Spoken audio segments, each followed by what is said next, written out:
Okay guys, आज का जो हमारा टॉपिक है जिसका हेडिंग मैंने दिया है बोर्ड पे, यू कैन सी, नाम है conformational isomerism. That means conformers. सबसे देखो, ये एक आपको पता है कि आइसोमेरिज्म को दो पार्ट में कैटेगराइज किया जाता है।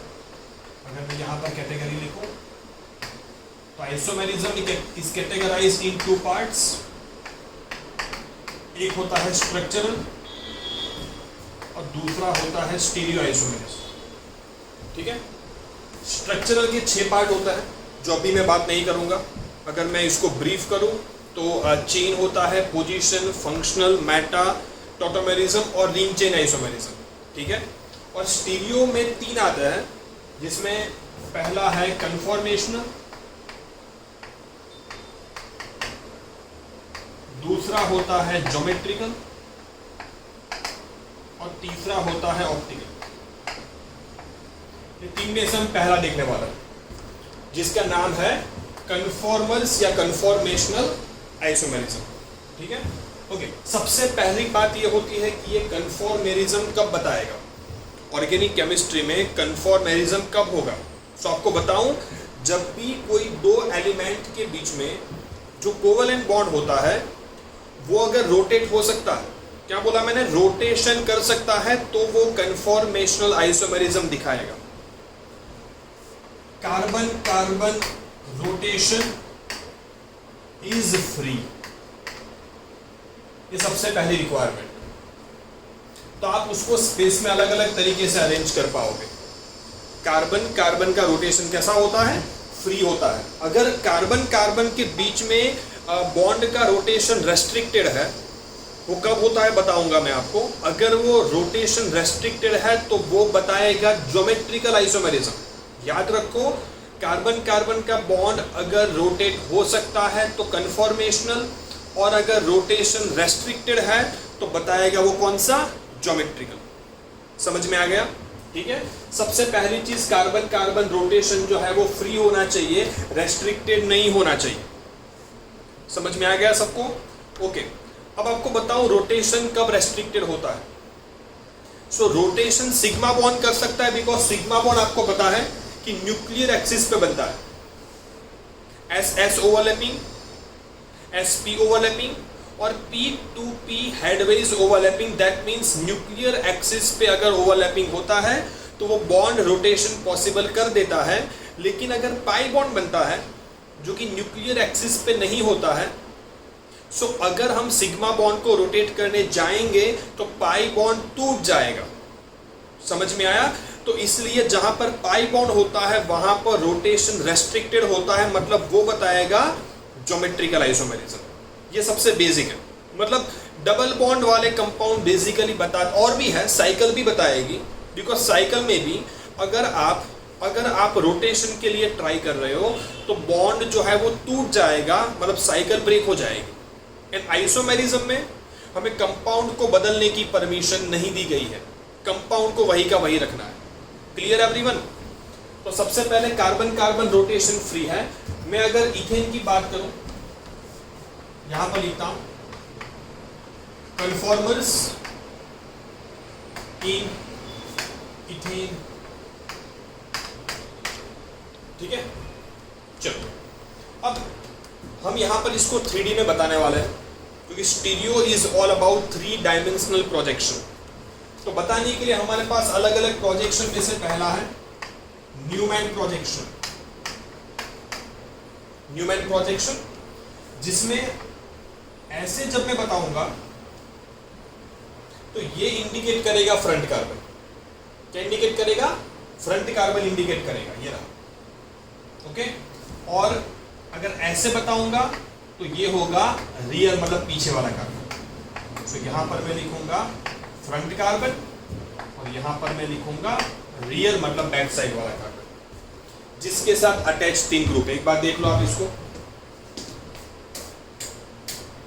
ठीक है, front carbon and rear carbon, correct. अब मिक्स कर दो तो कुछ ऐसे हम बता पाएंगे इसको,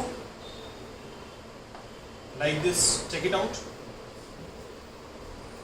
ओके, 3 डायमेंशनल है, मतलब क्या हो जाएगा, ये फ्रंट कार्बन है, ये बैक कार्बन है। फ्रंट में आपको 3 ग्रुप दिख रहे हैं, 1, 2 और 3, और बैक साइड का कार्बन क्योंकि पीछे ढक जाएगा, कवर हो जाएगा, सो आपको दिखेगा नहीं वो।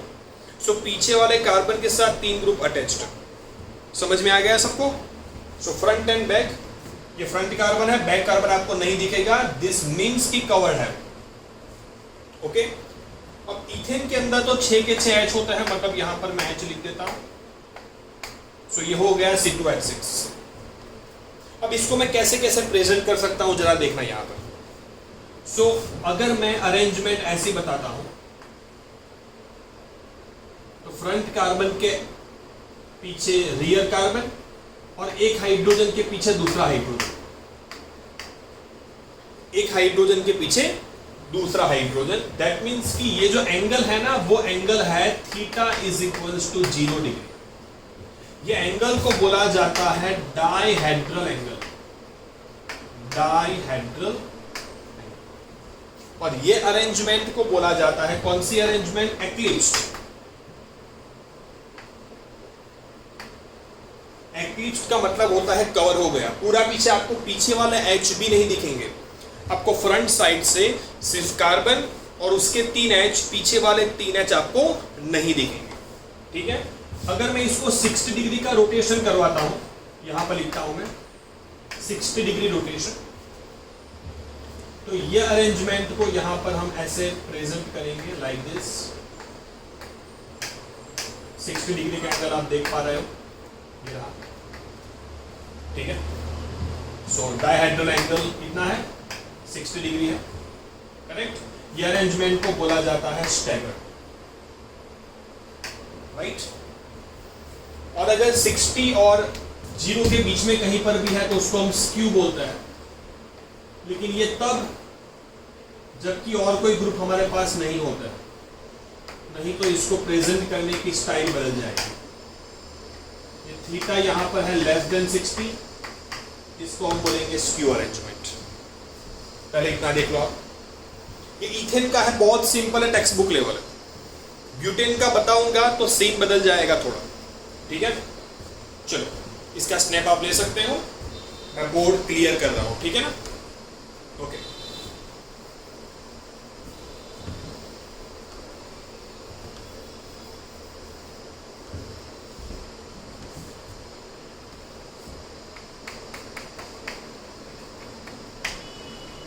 conformals in butane। ब्यूटेन में टोटल कार्बन होता है 4, टोटल 4 कार्बन होता है। देखो मैं आपको बताता हूं, यहां पर ये अरेंजमेंट देख लो यहां पर, ठीक है। ये फ्रंट कार्बन तो हमारे पास है, ये रहा। रियर कार्बन ये कवर करके बताया है, ओके।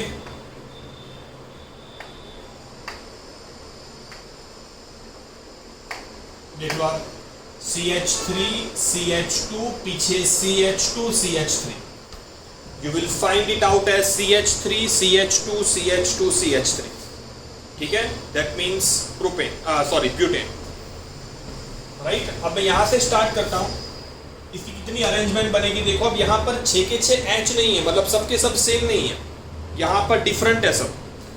तो 2 सिमिलर ग्रुप को हम नजर में रखेंगे, 2 मिथाइल। 2 मिथाइल के बीच का एंगल यहाँ पर कितना है? Theta is equals to 60। ये 60 2 सिमिलर के बीच का एंगल है। इसके बीच का है 2 सिमिलर ग्रुप के बीच का एंगल है, ये 60 डिग्री। ये अरेंजमेंट को बोला जाता है स्क्यू या तो Gauss arrangement, GAUSCH, Gauss arrangement, correct. अब अगर मैं इसको 60 का रोटेशन देता हूं, अरेंजमेंट देखना, 60 का रोटेशन देने से ये यहां आ जाएगा, मतलब ये पहले यहां पर लिख देता हूं, ओके। और ये यहां पर आ जाएगा, ये देखो आप ऐसे करके मैंने बताया है। सो मिथाइल और मिथाइल के बीच का एंगल जो थीटा है ये 120 है। इसको एक्लिप्स नहीं बोलते, इसको हम बोलते हैं पार्शियल एक्लिप्स। क्या बोलते हैं? पार्शियल एक्लिप्स, ठीक है। पूरा छुप गया है लेकिन दो मिथाइल एक दूसरे के 120 पे है, तो इसको पार्शियल एक्लिप्स्ड बोलते हैं। इसको और 60 डिग्री का रोटेशन में देता हूं तो मिथाइल कहां पर आ जाएगा, यहां पर आ जाएगा। तो देख लो अरेंजमेंट, ये मिथाइल यहां पर, ये मिथाइल यहां पर, दो मिथाइल एक दूसरे के 180 पे है, फ्रंट पोजीशंस पे आ गए। इसको बोला जाता है एंटी। क्या बोलते हैं, एंटी बोलते हैं।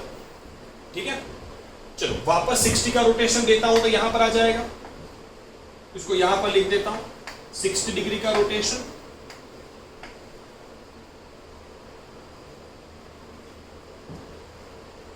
ये मिथाइल तो यहीं पर था, दूसरा मिथाइल आ गया यहां पर, बाकी सब जगह पे क्या है, H।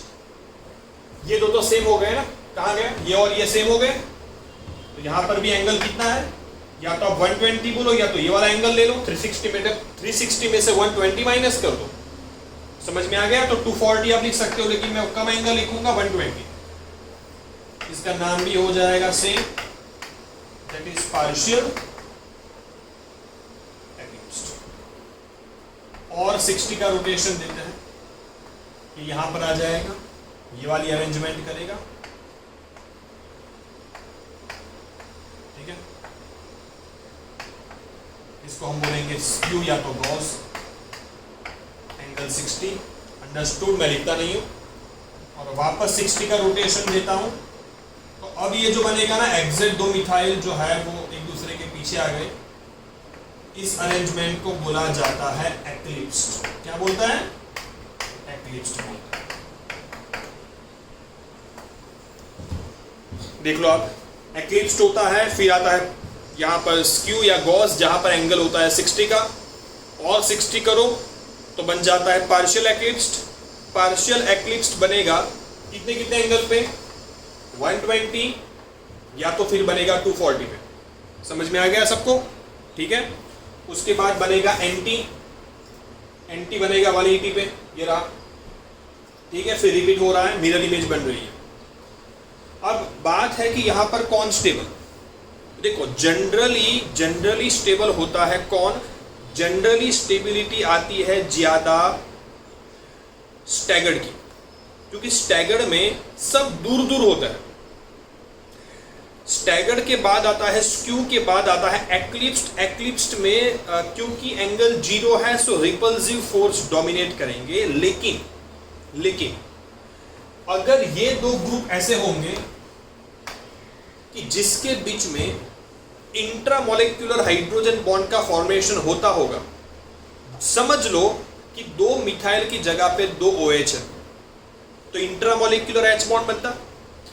ऐसे हर case OH OH OH NH2 NH2F, दो एडजेसेंट कार्बन के ऊपर अगर हाइड्रोजन बॉन्ड बनाने वाले दो ग्रुप अगर है या एटम्स है, तो फिर उसका कौन सा फॉर्म स्टेबल होता है, सुनो, उसका Gauss form is more stable then staggered या एंटी, क्योंकि एंटी में तो दोनों अपोजिट है।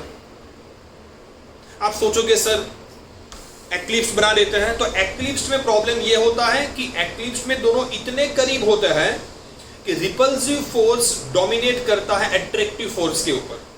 सो वो दोनों के दोनों ना तो ज्यादा दूर चाहिए ना तो ज्यादा करीब चाहिए। दूर होगा तो इंट्रामोलेक्युलर H बॉन्डिंग बनेगा ही नहीं, और करीब होगा तो रिपल्सिव फोर्स डोमिनेट करेगा। सो कंक्लूसिव स्टेटमेंट सुनना केयरफुली, अगर दो हाइड्रोजन बॉन्ड बनाने वाले ग्रुप होता है जैसे कि OH, तो वो अगर यहां पर होंगे तो H बॉन्ड नहीं बनेगा। वो अगर यहां पर होंगे तो रिपल्सिव फोर्स डोमिनेट करेगा, लेकिन वो अगर यहां पर वो अगर यहां पर होता है तो ये स्क्यू या गॉस के अंदर परफेक्टली H बॉन्ड बनेगा। Attractive force will dominate over repulsive force, इसलिए उसके अंदर उसका Gauss form will become more stable, Gauss form will become more stable then staggered या तो एंटी। समझ में आ गया सबको? Everybody clear? Okay fine, thank you.